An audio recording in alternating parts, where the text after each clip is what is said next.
Hi guys, welcome back to our channel Finance for Beginners. Today in this video I'm going to show you how to log into your BDO Payroll account. To do so, follow some simple steps with me. First of all, open your browser, then go to your default search engine. Then search BDO Payroll Login. Then go to the first result that shows up or go to payroll.bdo.ca. It will then take you to the login portal of BDO Payroll.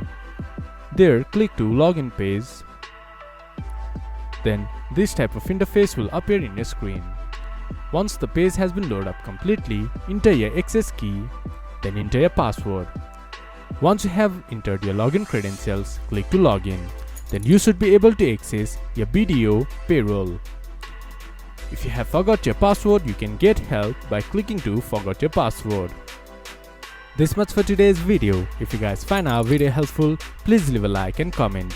And do not forget to subscribe our channel and hit the bell icon. I'll see you guys again in our next video. Thank you for watching.